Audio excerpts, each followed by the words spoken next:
ಇನ್ನು ರಾಮನ ದೇಣಿಗೆ ನುಂಗಿದವರ ವಿರುದ್ಧ ಅಯೋಧ್ಯೆಯಲ್ಲಿ ಇವತ್ತು ಹೋರಾಟಗಳು ಶುರುವಾಗಿವೆ.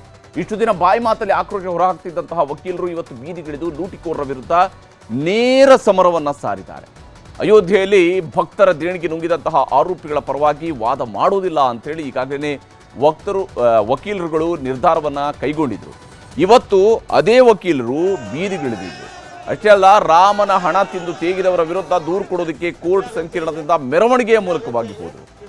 ನೇರವಾಗಿ ಅವರು ಹೋದಂಥದ್ದು ಪೊಲೀಸ್ ಠಾಣೆಗೆ. ವಕೀಲರನ್ನು ತಡೆಯುವಂತಹ ಪ್ರಯತ್ನವನ್ನು ಪೊಲೀಸರು ಮಾಡಿದ್ರು. ಆದರೆ ಪೊಲೀಸರು ಸುಸ್ತಾಗಬೇಕಾಗುತ್ತೆ ಹೊರತು ವಕೀಲರನ್ನು ತಡೆಯೋದಕ್ಕೆ ಆಗಲಿಲ್ಲ. ಬ್ಯಾರಿಕೇಡ್ಗಳನ್ನು ಹಾಕಿದ್ರು, ಆದರೂ ವಕೀಲರು ಬಿಡಲಿಲ್ಲ. ಪೊಲೀಸರು ಅಡ್ಡ ನಿಂತರು, ಮೆರವಣಿಗೆಯನ್ನು ನಿಲ್ಲಿಸಲಿಲ್ಲ. ಬ್ಯಾರಿಕೇಡ್ಗಳನ್ನು ಪೊಲೀಸರನ್ನು ತಳ್ಳಿ ಸೀದಾ ರಾಮ ಜನ್ಮಭೂಮಿ ಪೊಲೀಸ್ ಠಾಣೆಯ ಮುಂದೆ ವಕೀಲರುಗಳು ಇವತ್ತು ಕರಿಕೋಟು ಧರಿಸಿ ಜಮಾಯಿಸಿದ್ರು. कृपया रुक जाइए, कृपया रुक जाइए।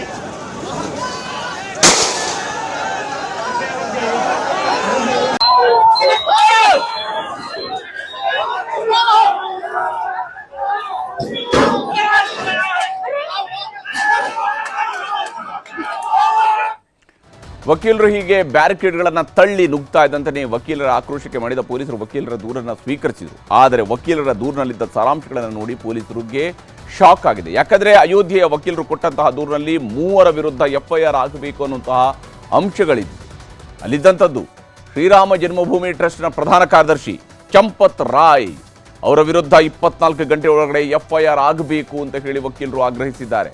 ಅಷ್ಟೇ ಅಲ್ಲ, ಅನಿಲ್ ಮಿಶ್ರಾ ಮತ್ತು ಗೋಪಾಲ್ ರಾವ್ ಅವರ ವಿರುದ್ಧವೂ ಕೂಡ 24 ಗಂಟೆಗಳ ಒಳಗಡೆ FIR ದಾಖಲಿಸಬೇಕು.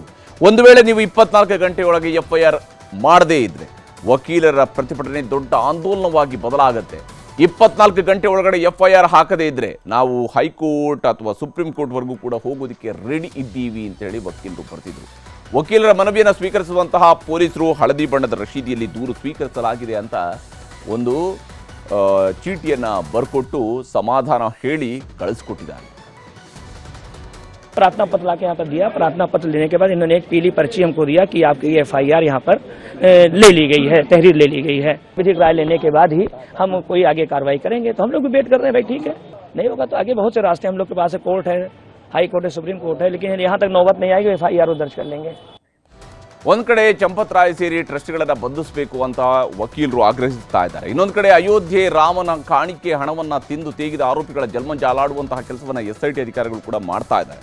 ಅಯೋಧ್ಯೆಯಲ್ಲಿ SIT ಈಗ ತನಿಖೆಯನ್ನು ನಡೆಸ್ತಾ ಇದ್ದು ಮಹಾಕುಂಭಮೇಳ ಟೈಮ್ನಲ್ಲಿ ದೇಣಿಗೆಯ ಗರಿಷ್ಠ ಲೂಟಿಯಾಗಿರುವಂಥದ್ದು ಪತ್ತೆಯಾಗಿದೆ. ಯಾಕಂದರೆ ಆವಾಗ ಅತಿ ದೊಡ್ಡ ಸಂಖ್ಯೆಯಲ್ಲಿ ಜನ ಕುಂಭಮೇಳಕ್ಕೆ ಹೋದಂಥವರು ರಾಮನ ದರ್ಶನವನ್ನು ಕೂಡ ಮಾಡ್ಕೊಳ್ಳೋದಕ್ಕೆ ಹೋಗಿದ್ರು. ಆರೋಪಿಗಳಾದ ಲವಕುಶ್, ಅನುಕಲ್ಪ ಮಿಶ್ರಾನಿಂದ ಹೆಚ್ಚು ಕಳ್ಳತನ ಆಗಿರುವಂಥದ್ದು ಮೇಲ್ನೋಟಕ್ಕೆ ಗೋಚರಿಸ್ತಾ ಇದೆ. ಕದ್ದ ಹಣದಿಂದ ಪತ್ನಿ ಹೆಸರಲ್ಲಿ ಮನೆ ಖರೀದಿಸಿದ್ದು, ಅದರಲ್ಲಿ ಲವಕುಶ್ ಮನೆಯನ್ನು ಕಟ್ಟಿಸ್ತಾ ಇದ್ದ. ಏನೋ ಅನುಕಲ್ಪ ಮಿಶ್ರಾ ಫಾರ್ಮ್ ಹೌಸನ್ನು ಖರೀದಿಸಿರುವಂಥದ್ದು ಗೊತ್ತಾಗಿದೆ. ಈಗ ಮನೆ, ಸೈಟು, ಫಾರ್ಮ್ ಹೌಸ್ UP ಸರ್ಕಾರದ ವಶಕ್ಕೆ ಪಡ್ಕೊಳ್ಳಲಾಗಿದೆ. ಅನುಕಲ್ಪ ಬಳಿಯಲ್ಲಿ 16.82 ಲಕ್ಷ ರೂಪಾಯಿ ಹಣ, ಲವಕುಶ್ ಬಳಿಯಲ್ಲಿ 14.25 ಲಕ್ಷ ರೂಪಾಯಿ ಹಣ ಅದನ್ನು ಸೀಸ್ ಮಾಡಿಕೊಂಡಿದ್ದಾರೆ. ಹಾಗೆಯೇ ಅವಿನಾಶ್ ಶುಕ್ಲಾನ ಬಳಿಯಲ್ಲಿ 20.39 ಲಕ್ಷ ರೂಪಾಯಿಯ ನಗದು ಸೀಸ್ ಮಾಡಲಾಗಿದೆ. ಕರುಣೇಶ್ ಪಾಂಡೆಯ ಬಳಿಯಲ್ಲಿ 18.07 ಲಕ್ಷ ರೂಪಾಯಿ ಹಣವನ್ನು ಈಗಾಗಲೇ ವಶಕ್ಕೆ ಪಡ್ಕೊಳ್ಳಲಾಗಿದೆ.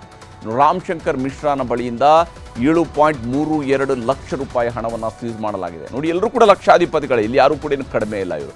ಆದರೆ ಇವ್ರಿಗಿದ್ದಂಥ ಸಂಬಳ 18,000 20,000. ರಾಮಶಂಕರ್ ಯಾದವ್ನ ಬಳಿಯಲ್ಲಿ 1 ಲಕ್ಷ ರೂಪಾಯಿಯನ್ನು ವಶಪಡಿಸಿಕೊಂಡಿದ್ದಾರೆ SIT ಅವರು. 8 ಆರೋಪಿಗಳ ಬಳಿಯಲ್ಲಿ ರಾಮನಿಗೆ ಸೇರಿದ 11 ಗ್ರಾಂ ಚಿನ್ನ ಸಿಕ್ಕಿದೆ, 375 ಗ್ರಾಂ ಬೆಳ್ಳಿ, 1121 ಅಮೆರಿಕನ್ ಡಾಲರ್ ಕೂಡ SITಯ ವಶಕ್ಕೆ ಸಿಕ್ಕಿದೆ. ಇನ್ನು ಅಯೋಧ್ಯೆಯ 5 ವರ್ಷದ ದೇಣಿಗೆಯ ಲೆಕ್ಕ ಪರಿಶೀಲನೆಯನ್ನ ಮಾಡಲಾಗಿದೆ. ಆರೋಪಿಗಳ ಕುಟುಂಬ ಸದಸ್ಯರ ಆಸ್ತಿಗಳ ವಿವರವನ್ನು ಸಂಗ್ರಹಿಸಲಾಗಿದೆ.